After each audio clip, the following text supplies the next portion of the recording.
Okay, next, Town Council's report. Okay.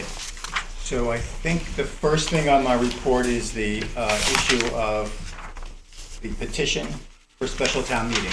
Some of you may not know, some of you may know, that the town last week, I think it was the beginning of last week, was presented with a petition for a special town meeting and signed by, I believe, 65 town residents. And the petition called for the Board of, can you hear? Actually, it was 108. 108, I don't have all, it was over 65, probably 108 individuals that signed the petition. So I have an opinion that I've drafted, and I propose to read it into the record in response to the petition that was filed with the town clerk. And the opinion is dated February 10th, and it's rated the petition for special town meeting. A petition for special town meeting was filed with the town clerk and contained more than the required 20 signatures of inhabitants qualified to vote as required by Section 7-1 of the Connecticut General Statutes. The petition requests the First Selectman and the Board of Selectmen to convene a special town meeting for the purpose of, and I quote, allowing electors of the town to vote on the question of whether or not the Board of Selectmen shall meet for the purpose of acting to endorse or reject such entire plan of conservation and development, the POCD, or part thereof or amendments as prescribed by and in accordance with provisions of Connecticut General Statutes, Section 8-23G2, end of quotes. There is nothing in the town charter or ordinances which gives support to the proposition that electors have a right to vote at a special town meeting on whether the Board of Selectmen meet for the purpose of acting or rejecting a proposed POCD. Any attempt to utilize the special town meeting for matters other than those set forth in the charter exceeds the powers expressly granted by the charter. The Woodbridge Charter has specific designated powers to be carried out by a town meeting, which are: 1, the power to approve or disapprove of the purchase, sale, or lease of real property, and that's in Article 4, Section 4-8A. 2, the power to petition to enact or repeal an ordinance, and that's in Article 4, Section 4-5G. 3, the power to approve or reject an annual budget, in Article 6, Section 6-2H. The power to approve or reject supplemental appropriations, Article 6, Section 6-3B.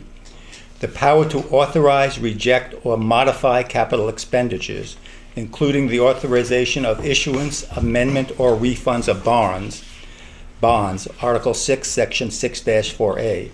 The power to adopt, amend, or repeal procedures for the orderly and efficient conduct of the town meeting, Article 3, Section 3.3E. The instant petition does not implicate any of the enumerated powers.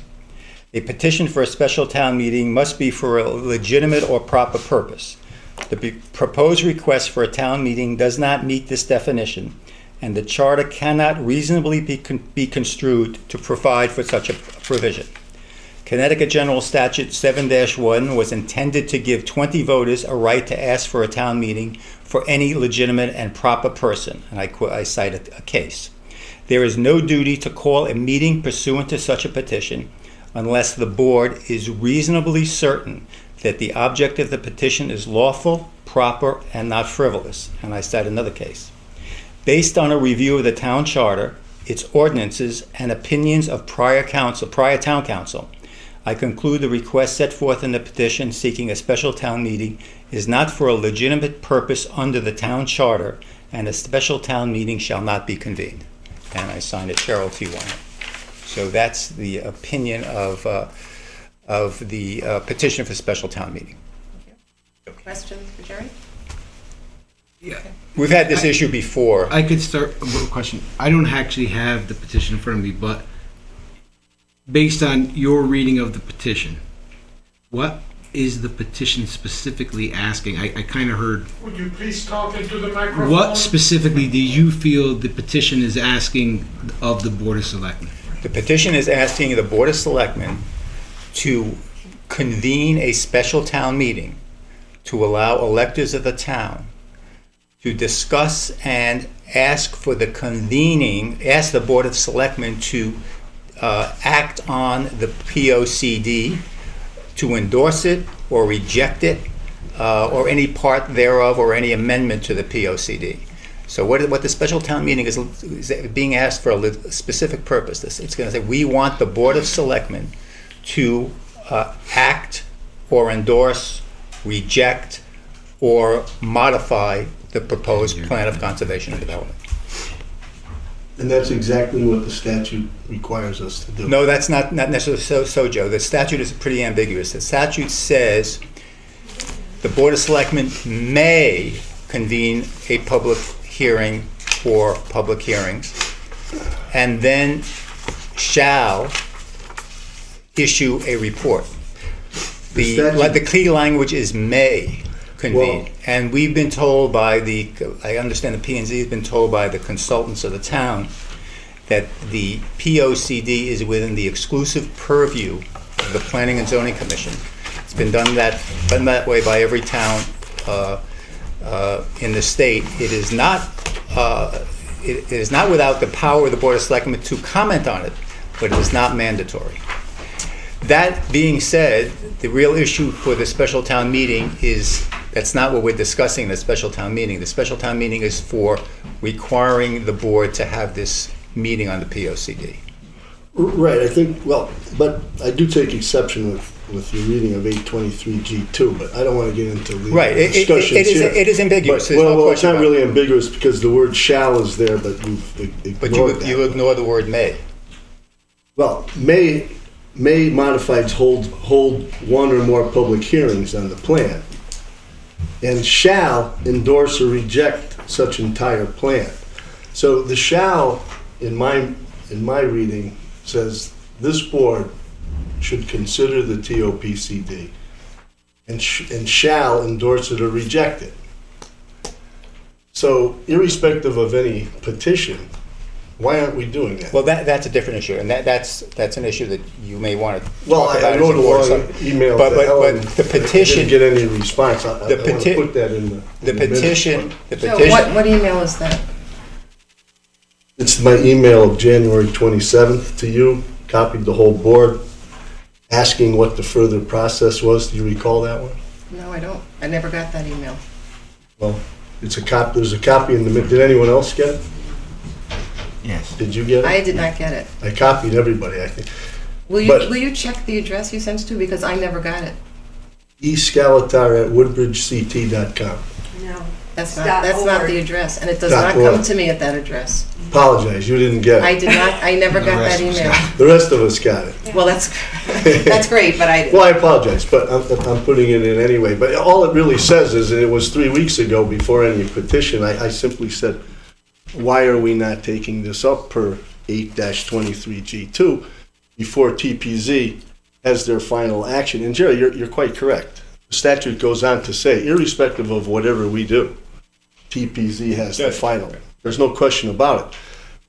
But the statute does say that we shall consider it and endorse it, reject it, make comments, make, whether suggest additions or deletions. And so I guess my question is, as per that email of January 27th, why aren't we doing that? Or I think we should do it. Well, first of all, I think it would have been a different discussion tonight had I Talking to the microphone. received your email, which Oh. I didn't. So, Well, I didn't we can do it on talk about- purpose. I'm sure you didn't, but. You know I it's- send them to you quite often, so. I do indeed, don't- so I'd be very surprised if you didn't have the right address. Well- But it happens, I understand that. I believe this is an ambiguous statute, and I was told that the role of the Board of Selectmen is actually advisory only, and that the shall applies if we hold a public hearing. But I acknowledge that it's an ambiguous statute. I don't know, there's a great deal of disagreement, as I understand it, about the meaning of the statute, and also, if you're suggesting that we do that at some future time, I'm not sure it's timely under the statute. I don't know the answer to I'm that. suggesting we do it now. I'm not suggesting any, and I was suggesting back in I know you didn't get it, but I don't know why, as I read the statute, That's why lawyers exist, I guess, because we can all read them. Joe, we have a legitimate difference as to how you read it, and I concede that there is a way to read it the way you do. I feel very strongly that the shall only comes into effect if the Board of Selectmen has the public hearing, and there's no requirement to have the public hearing. You disagree. Okay. That's what makes issues. Understood, and I'm not really making, I'm thinking of it more forgetting a petition, forgetting the statute, although I do think the statute requires us to do it, but why wouldn't we want to do it? Because it's an exclusive purview of the Planning and Zoning Commission, and this is something that is given to them by statute, and they have the responsibility to do it. The Board of Selectmen can merely only make an advisory statement. The P&Z, as I understand it, has had several meetings, several gatherings of the community. It's been advertised to a great degree. People have had tremendous input on this POCD, and people have very strong opinions on the POC, and they voice those opinions. And I assume that the P&Z is taking those concerns into consideration when they issue a final plan. And maybe they are, but the statute clearly invites us to either hold a hearing and endorse it. I mean, so what we're doing here, though, is just saying, well, we'll disregard all that, and even if you read it your way or my way, the statute still says that TP&Z has final say, but we can chime in on it, if you will, in plain English. And I just want to make clear, we're deciding not to chime in on this as of right now. That is what we've decided, and as I said, had I gotten your email, I certainly would have considered it, but I didn't. So Well, you still can. You're still well, talking. that may or may not be the case, and I've heard from one attorney that that's actually, that after the public hearing by TP&Z, it is not timely to proceed. So I think it's a complex statute, and I'm happy to look into it and see if there's some further action that needs to be taken, but I think at this point that's unlikely. But I'm happy to. So can I just clarify? So regardless of the petition or how we read this, it sounds like what we're saying is, as a board, we don't want to offer a view, yay or nay, towards the 10-year plan. Regardless, if we did, TP&Z would not have to live up to our recommendation, let's call it. Correct. But what I'm hearing is, at this table, at least at this time, we don't even want to offer our opinions Well, or our I will thoughts tell you- on it. It sounds like our thoughts, because we're not really offering, I guess, a recommendation or a rejection. I think you both were at the public hearing, at the meetings where you could have offered opinions and thoughts, and anybody on the board could have done that. I don't know if they did, maybe people did, but there wasn't an opportunity for the board, either in your capacity as a member of the Board of Selectmen or your individual capacity as a resident, to offer your opinions. Absolutely, but that's irrelevant to the issue that we're talking about right now. Well, I understand your point, and we are where we are today. We've had the public hearing, Plan and Zoning had a lengthy public hearing. I am confident that that commission is doing its due diligence and looking into what was said. If it's the feeling of this board that they would like to opine on the plan, I will be happy to do the research to find out if that's even timely, because I've been informed that actually after the public hearing, it would be inappropriate to go ahead. But I am not a zoning expert. I only know that this statute is very ambiguous. And I will add that an anonymous email was circulated today that had a legal opinion about it, and it comes from a person or group that calls itself Conserve Woodbridge. Would you please talk into Yes, the microphone? I'm sorry, I will talk into the microphone. An anonymous email was circulated today that had a legal interpretation of the statute similar to Joe's. But again, it was anonymous, except that it was from something called Conserve Woodbridge. I've also been told that this is a political communication tool used by the Republican candidate for First Selectman. If that is the case, it must be identified as such and meet with the legal standards that apply to campaign contributions. Again, it's an anonymous group, but from what I've been told, it is political and connected to the campaign. And I would suggest, if that's the case, that it must meet the legal standards that apply once someone is a candidate for political office. Okay, I think we will move on to the rest of Town Can I just Council. make So much one for last, anonymity. one last clarification? Just with Jerry, it's not about what you just mentioned. And please, we will not have yelling or comments. If someone wants to speak, you can come next time to public comment. I'm sorry, this is to do, I just want to clarify with Jerry one thing. I want you to know my personal feeling on, you're right, I guess at a TP&Z meeting, I could have gotten up and spoken as a resident.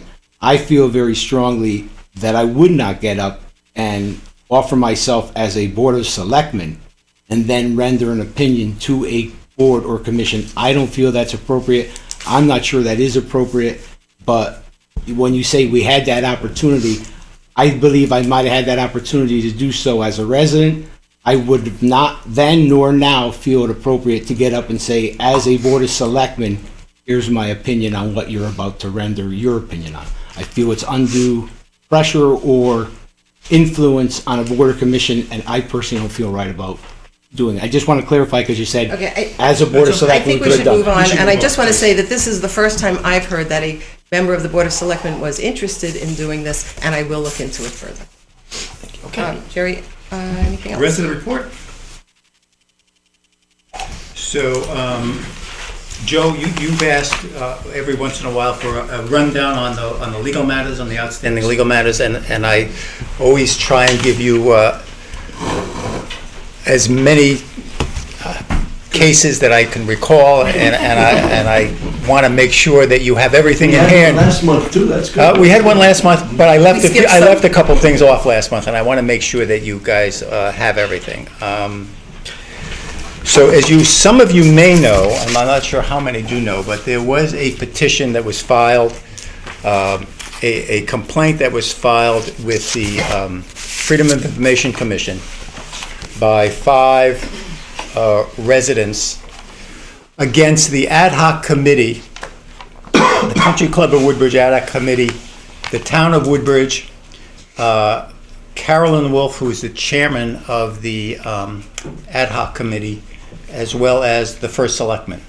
So the ad hoc committee, I think, consists of about 6 or 7 volunteers, 7 volunteers, Andy Esposito, Dee Hotchkiss, Deborah Freed, Chris, what's Chris's last name? Chris Lovejoy. Chris Lovejoy, Gary Desir. Desir, and Tom Kennefick, yes. So they were named as the ad hoc committee. This complaint was filed by 5 individuals, 5 town residents, and those people are Roger Sherman, Edie Lockyer, Elizabeth Jacovino, Walden Dillaway, and Martha German against the individuals and the entities that I just mentioned. In that complaint, and I think it was filed on around January 8th, there is allegations that the ad hoc committee and the members of the ad hoc committee held meetings which were in violation of the FOI law. Specifically, there was an executive session that the committee convened into at the start of their meetings. The allegation by these 5 residents was that there was no statement for the purpose of the executive committee prior to going into the executive session. There was also an allegation by these individuals that the call of the meeting, the notice of the meeting, had reference to CCW and RFP and didn't spell out what CCW stood for or what RFP was, therefore giving inadequate notice to people to come to the meeting who might have been interested.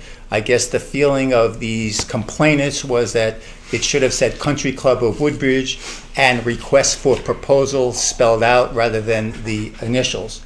And that basically is the tenor of the complaints against these individuals in the town.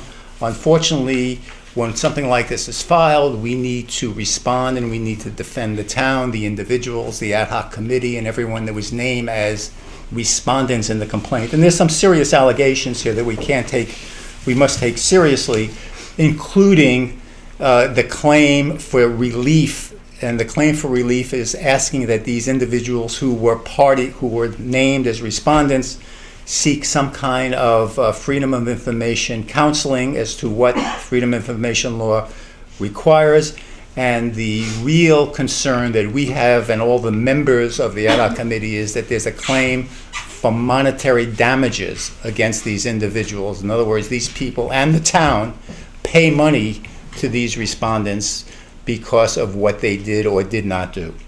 So we're looking into doing some extensive research. Unfortunately, it costs the town money to defend these kind of things. We are anticipating taking the depositions of the complainants to find out what was behind this complaint, who was the drafter of the complaint. I can't tell. There doesn't seem to be an attorney involved for these complainants so far. They've represented themselves, so we're going to be serving them with notices of depositions to find out some of the factual circumstances surrounding the bringing of the complaint, as well as seeking monetary damage against the respondents, because the Freedom of Information law allows people who are named in these complaints to bring a claim for their damages, their monetary damages, if the complaint is held to be without merit. And in my opinion, my initial opinion is that these claims are without merit, and we will be proceeding vigorously and trying to defend these individual volunteers who are trying to help out the town. I'm sorry, maybe I missed Yes. it. At the beginning, did you say we were all named as No, well? it's the town of Woodbridge, but the members of the Board of Selectmen are not individually named, but the town of Woodbridge is named, The Ellen town- is named, the ad hoc Individuals. committee is named, which consists of 7 individuals, and Carolyn Wolf specifically, who was the chairman of the ad hoc committee. I is see. named. And we're not the town of Woodbridge. They didn't name Anthony Anastasio, Joe Guy, or anybody else, right? So this, it looks like they're just seeking money damages against the town as opposed to the individual members of the Board of Selectmen. That's initially, it may turn out that they are seeking damages Right. against you individually. I don't know what is going to happen as the case develops. So I wanted you to make sure that you had that case. Any questions about the FOI case? Just a quick question. There have been complaints filed against the town, I guess, and the town has been found in violation of FOI provisions. Wasn't the And town- remedial FOI instruction was part of the remedy, I guess. That was a previous chairman of the Conservation Commission, am I right? Yes. Thank you. So that's one of the cases that I wanted to bring you up to date.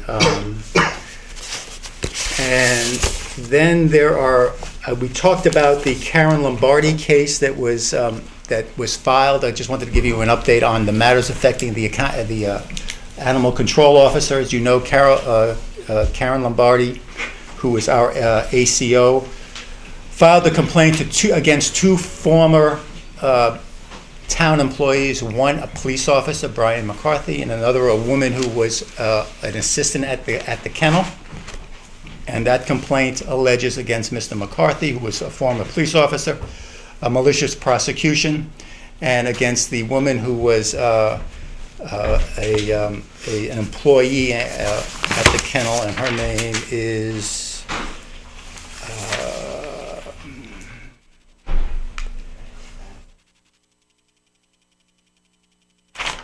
I guess I don't have her name, but they claim a defamation of character, that Ms. Lombardi is claiming her character was defamed. They're seeking monetary damages. We've turned it over to our insurance company, and our insurance company is representing those 2 individuals under what we call a reservation of rights. Then the insurance company has said, we will give you a defense, but we will not we may not pay any damages if you lose this case. We're reserving our rights to make a determination later whether the insurance company is responsible. So that case is pending. There was another matter involving the ACO when Ms. Lombardi issued a restraining order against a town resident in which the town resident's two dogs attacked a woman who was walking a dog. The owner of the dogs who were doing the attacking was Michael Broderick, who lives on Old Still Road. The attack resulted in some serious damages to a little Yorkshire Terrier that was being walked by a dog walker, as well as the dog walker being injured, bitten on the hand and the wrist, I think. and the ACO officer issued a restraining order against the owner of the 2 dogs. I guess one might have been a mixed pit bull, I'm not sure, but I have the reports here if anybody wants to look. So there was a restraining order that put some specific conditions on the dog owner to keep the dog restrained on a leash, and also while the dog was on the property of the homeowner to be kept in a fenced-in area. The owner of the dog chose to appeal the restraining order to the Department of Agriculture, which is his right to do, and he has appealed the restraining order. The town now is defending that restraining order and the propriety of the issuance of the restraining order based on the significant injuries received by the Yorkshire Terrier as well as the individual. We're waiting for a hearing date. Again, that's going to take some considerable time. We should be notified by the Department of Agriculture of a hearing in that matter within the next 2 or 3 weeks. So That's a recent. The incident took place in June. The restraining order was issued. The appeal went to the Department of Agriculture, and I think in October, November, I'm not sure when exactly, but we're waiting for a date. It's taking quite a while for it to get scheduled for a hearing. So Jerry, in your opinion, where does our responsibility, where does the town fall in this? This is the restraining order was issued by a town employee, so we're defending the restraining order. We're defending the integrity of the restraining order. We are providing a defense to the animal control officer and the action taken by the ACO in behalf of the town. I see. Okay. And the only remedy sought there is the lifting of the restraining The order? lifting of the owner of the dogs wants to have the restraining order lifted, and it's up to the Department of Agriculture to make the final decision. Thank you. Okay. Then I have, Excuse me, can I comment on that? No, I'm sorry, you're out of order, but you can come to public comment at the next meeting. the next, I think that those are the the additional cases. Oh, you also know about, Joe, you've asked on several occasions, and it's a good question, the MDM case, that is still pending. We are not, in accordance with the instructions of the board several months ago, we are not spending any money on legal fees. The case is still pending. You've probably all read about the difficulties that MDM has had around the state, recently in Hamden. It seems like the likelihood of the town recouping any of its money is remote at this point, and we've made the decision based on the Board of Selectmen recommendation that we not spend any more money in the pursuit of that matter. Can I ask a question about that? I'm not an attorney, obviously, this is very complicated, but how long does it go before, does someone come in and finally say enough and settle it, or, leave it? Only on TV. Okay, because it's pending. Not if someone's getting paid. and- No, and, that's a good question, I Beth. don't know these things. Well, that's a good question. Like I At some watch point in TV, time, I the don't court, know. at some point in time, if there's no activity on a case, the court will deem it to be a dormant case and either dismiss it or make the parties do something in bringing it to conclusion. Okay. So, And I'm assuming once no lawyers are getting paid, no reason to keep the case going. well, Yeah, just to have Just stuff my hanging out there like personal- that. Are there counterclaims involved in that?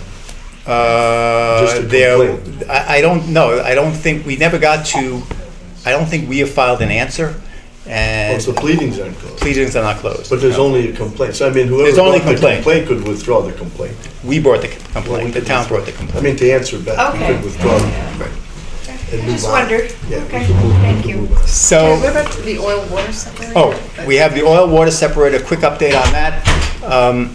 That's where the town is seeking damages from the contractor who was involved in building the firehouse, Yeah. Newfield Construction. We are in mediation before Judge Silbert, who is a retired Superior Court judge. He has given us some dates. We have agreed to many dates over the last 2 or 3 months. For a number of reasons. The insurance company, Travelers, is who we're seeking to get our money from, who insures Newfield, has had reasons why they couldn't do it on those dates. Now we're down to the end of February 24th, 25th, 26th, and 27th, and hopefully one of those dates will lead to the mediation with Judge Silbert. And we're still mediating liability on this? Still or is it- mediating liability, yeah, mediating liability, yeah. And this is a situation where Travelers is kind of on both ends. Yes, We have Travelers members insures on us, and they also Yeah. insure Newfield. different insurance. And there was just recently a new Travelers insurance adjuster took over the case, which is the reason why they continued it from when it was scheduled for on February 10th. We were going to have our hearing on mediation. Somebody new came in, so, okay, that's where we are. And we have several tax foreclosures that are pending that are just proceeding through the courts, maybe 2 or 3. We don't have many.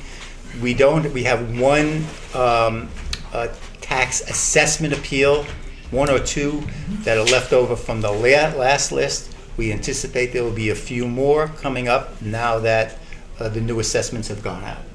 So that's. We don't typically get too many of those. We usually don't, thank goodness we don't get too many, and hopefully this time, this will hold true. So I think that's all I have on the report, and then I have just one other matter on the Billy Casper thing. Sure. You want me to do that? Sure. We, as you know, we have had, Billy Casper continues to manage the country club of Woodbridge for us. We had a few outstanding issues with them over the past several weeks, and we have come to a resolution which has been embodied in a letter agreement that you now have before you, and it's dated February 9th. And I'll just go through this very quickly. Ellen has initiated several conversations with Billy Casper to try and resolve these outstanding issues. And I guess the outstanding issues could be boiled down to 3 or possibly 4. The first issue is the town owed Billy Casper $42,000 on the old management fees which accrued during the first year of their contract. We never paid them that full amount of money that we owed him. So that has been accrued by the town. Billy Casper has been nice enough to let the balance ride, so to speak, for a while. Number 2, there was a problem with the with a pump for the irrigation system that needs to be replaced, an irrigation pump that we have been going back and forth with Billy Casper as to who bears the responsibility for doing that. How much was that? That's going to cost about $15,000 in that range. Any is not here. He has that amount. Gotcha. It's pretty clear under the agreement that that is the town's responsibility in maintaining any of these costs, and we're going to have to pay that. Says BCG will pay. No, we're going to do the pump. We're doing the pump. The invoice. There was another issue of an outstanding $27,000 bill to the water company, which accrued from this past summer's operation. Billy Casper felt that they didn't use that much water in their operation. We were arguing that they did. There really is a significant dispute. It amounts to 1 million gallons of water. No one knows. It went through the system, but we didn't have a meter, so no one knows exactly what happened to that water, where it went, but the water was used or diffused in some manner. Correct me if I'm wrong. Didn't we have this same issue at one point with MDM? That was a $100,000 water bill. But another big water where somehow water magically. No, that was different. That was when rodents got into the pipes and sort of chewed away the pipes. There was a leak, and the water was leaking out. And Yeah. MDM wasn't monitoring anything. Right, exactly. And they We're just let it monitoring the go. rats. Right. Yeah. So that's a whole other. This is a new issue. It appears that the $27,000, we could not prove that Billy Casper actually used that water for their operation, and they had pretty good notes as to why they didn't. We resolved everything by Casper was good enough and nice enough to forgive $35,000 of the $42,000 that accrued in the management fees. The town has agreed to make the repair to the pump, which we feel is pretty clear under the agreements that we need to do. Billy Casper has agreed to pay the $27,000 to the water company, and they've paid that bill already, which we feel is a very good concession on their part, because it would have been very difficult for us to argue that they don't owe it. So this letter essentially codifies the new agreement that Ellen and I participated in, Tony participated in resolving those issues. I think we get $35,000 in waived fees. We get the $27,000 paid. And as you can see, we are sharing in gross revenues under our revenue share provision of $13,392.16. So it's a pretty good swing of money that's coming to the town that we didn't think we would be getting. $35,000 plus $27,000 plus another $13,000. So we're pleased with these negotiations, and we need to have the board authorize Ellen to sign this letter. So am I correct in saying what's left for us is roughly the 7,000 plus the 13 to 15,000 for the pump? Let's call it 22,000. But we're getting 7,000 from them, Yeah, and we're paying for the pump, but we're also getting $35,000 waived right. out of the fees. Got it. Right. Yep. So that'll come off our books, and it's a good, Tony tells me he's very pleased with that part of the deal. Yeah, it seems But as I read this, the $7,000 goes away as well. They deducted the $7,000 from the revenue sharing. Yes, Yes, For this Okay. letter. we get a net check, we get a net check of 6,000. It's a thousand 6,400. piece. Oh, Hey, we might need it. if we were- shares, if we were shares named get in smaller. that. We might need it if we were named in that. 64. You might all have to pass the hat if they actually look for you guys.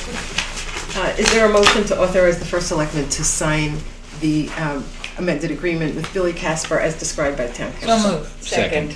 Any other questions or discussion? I had not heard that he passed away until Bob said something, but I just looked it Yeah, up. Yeah. Who knew? he was no young man. He was from New Haven originally. He was from He New was from Haven, New I knew Haven, that. yeah. I knew that. I knew that.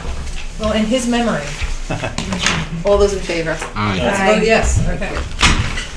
By the way, Tony is not here because his son is Prince Charming tonight in the school play. Oh, So,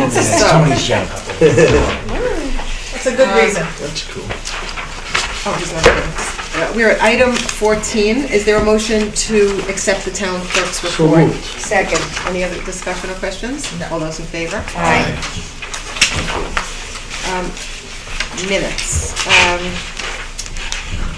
Is there a motion to accept the minutes of the January 14th regular meeting of the Board of Selectmen? So moved. Second. As you. modified by Beth. 2 little typos. I'll shoot them over. I think If it's just typos, you just give them to. Yeah, Lisa Connor's name is Connor, I believe, and then there's just something on the front. That's Thank it. you, Beth. Very With good. Beth's corrections. That's a great job. These are, So moved. I'm stressed reading them. Do we have a motion and a second? Yep. All in favor. Any questions? All those in favor? Aye. Thank you. The next item is the resignation of Sheila McCrevin, both from CUPOP and from the Board of Assessment Appeals. Sheila is now on the Amity Board of Education, and it's taken quite a bit of time. She has asked that her resignation be effective upon the board voting on her replacement, and I want to thank Sheila very much for her service on these boards. She's done a great deal of work and great service to the town. There is in your packet the resume of Ann Rubin, and is there a motion for an appointment to the Board of Assessment Appeals? I'd like to make a motion. Sorry, It's okay, no problem. I've got a cold, so my head is not right, but I'd like to, it's my pleasure, my honor to ask to motion Ann Rubin. She's from her CV, you can tell she's the managing partner of Carmody and Torrance. She, interestingly, was the first woman elected managing partner in a major Connecticut law firm. She has an outstanding resume, which I'm sure you all read, and a lot of community participation. I'm sure you read it all. Community involvement, she was executive committee chair of the New Haven Symphony Orchestra, Congregation Michigan Israel member. She was a member of the Woodbridge Charter Revision Commission and also the Library Commission. And she was, I believe, also on the Woodbridge Board of Finance at one point. Correct. Yes. Correct? Yes. Yeah. And so it's my pleasure to nominate my friend, Ann. Second. Thank you. Any other nominations? If not, are there any questions? I have one question. Is this something that we even vote on, or you can appoint a replacement for Sheila? Is it even something that we need to vote on, or is that just something you can appoint a replacement? This particular. Without a vote? Yeah, I was just wondering. We vote on them all the time, don't we? We always vote on I it. know, So- but It's a- just She's just gonna serve out Sheila's term. yeah, that's why I was just wondering That's if what it's you're something that you can Yeah, just you appoint still to serve have the to term use the- because of this, some It's of an the interesting party. question. That's what I was asking. I think of it as a member of a Board of Education. It's an elected position, but if there's a vacancy mid-term, I think this board fills the vacancy for Yes. the duration of that term. This Because it's Board of elected. Assessment Appeals is also an elected Right. position, but But then that's why you have the power to basically appoint who you want from the same party. And I was just wondering, because it's a partial term, if we even vote on that, or is it something you, no, I mean, I don't care either way, good but I'm question, just Tony. wondering if that's, to Because it's elected, you think we don't have to vote. I just, No, be honest with you, I you didn't have to think you vote. had to, because I thought you could appoint someone from the same party to fill out a term. That's space. No, the Board of I don't think Selectmen that's right. approves it, but it has to be from the same party. But there But is. we still have to approve Yes, it, the Board of even Selectmen needs to though- approve. okay. No, I- the First Selectman doesn't have the power to fill vacancies. I didn't know if because of the partial term, same party. Okay. okay. We have a motion and a second. All those in favor? Aye. Anyone opposed? Abstentions?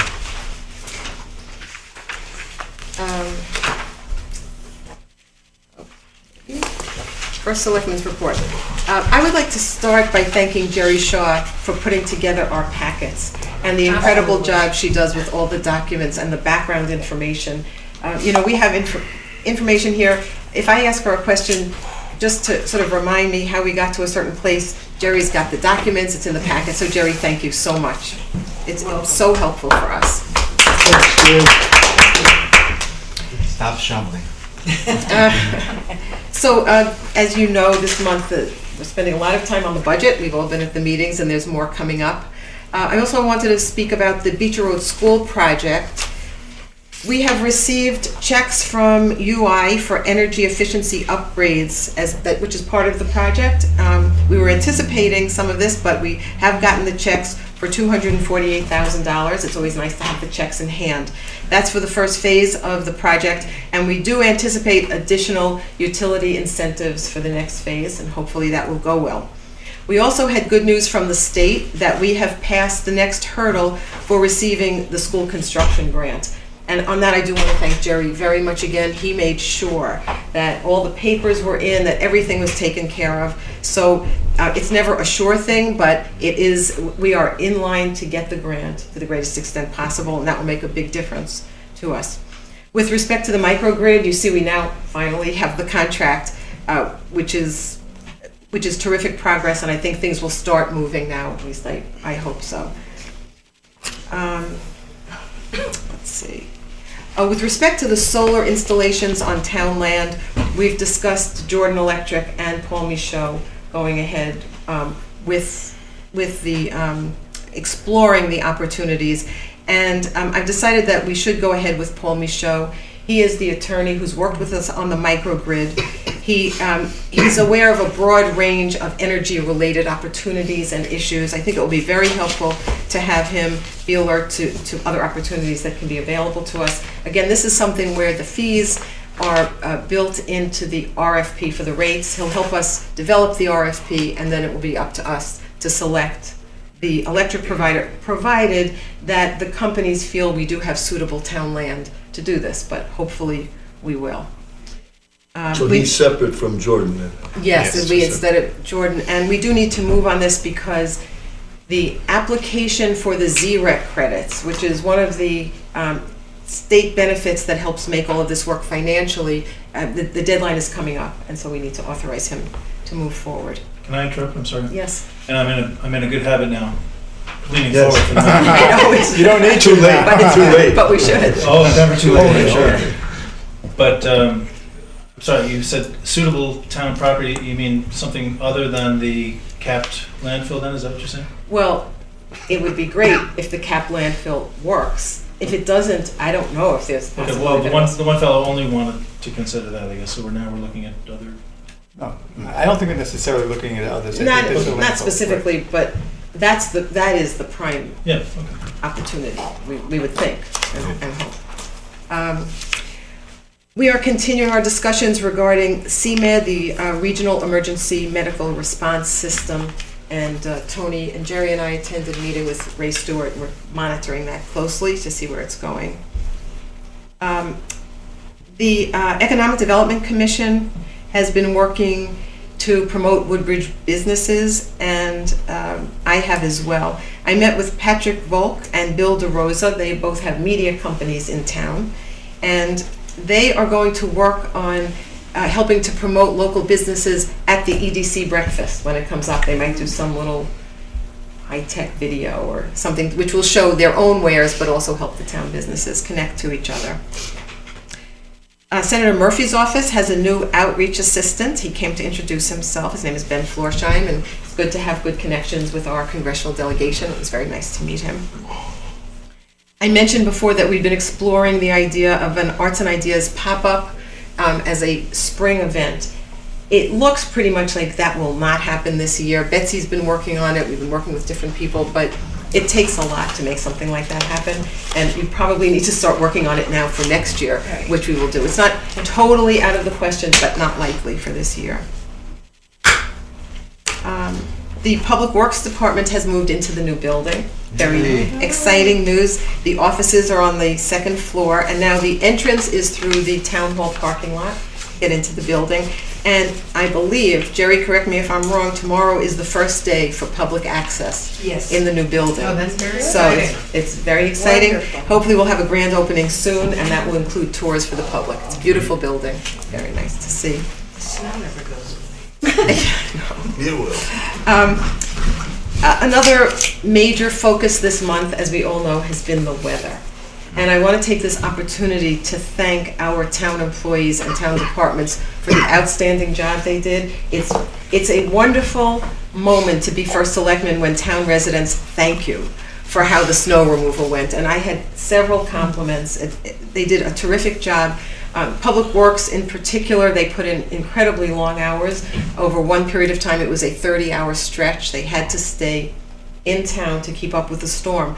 But it isn't just Public Works. Public Works works very closely with the police department. Ray Stewart has been on the ground and on top of it. And the Woodbridge Volunteer Fire Department is a critical piece of this team, critical part in the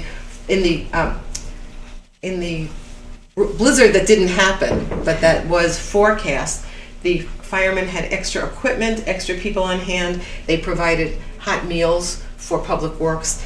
And Human Services as well was part of the emergency response team. They had the emergency shelter open one night and ready to go other nights. So we have a very well-coordinated practice team, and I'm sure you all join me in thanking them so much for what they've done. And from what I hear in the weather forecast, it's not over. So we'll keep an eye on that.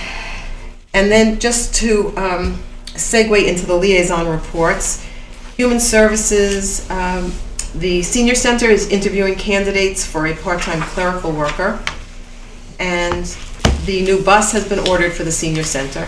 Also, the volunteer tea is scheduled for April 16th, and Youth Services is accepting nominations for the First Selectman's Youth Award. Those nominations can be made through March 9th, and it's for any youth 18 or younger who has made an improvement in the quality of life in Woodbridge or has assisted Woodbridge residents. So if you know anyone, encourage them to look into it.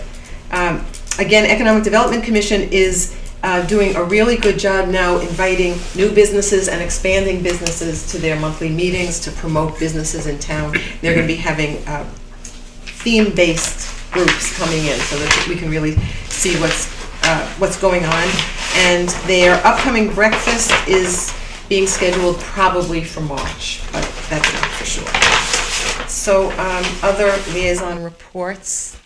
Tony, I don't know if you... Well, between weather and my extended stay in a local hospital, Tell me it's not true. You don't have. I actually didn't, there weren't any that I was able to attend, though I do know that Recreation is having a special meeting coming up, and that the COOPOP, I would just say as a liaison of COOPOP, that Sheila did a great job this year, and I think they did a really good job this year helping out to identify properties, and she'll be missed on COOPOP, and I look forward to working with whoever the new chair is. Thank you, Tony. Okay, mine's quick too, mostly because everything was postponed. The February 3rd Fire Commission meeting was adjourned, this February 2nd was adjourned to February 3rd, and it was mostly executive session, so I did not attend.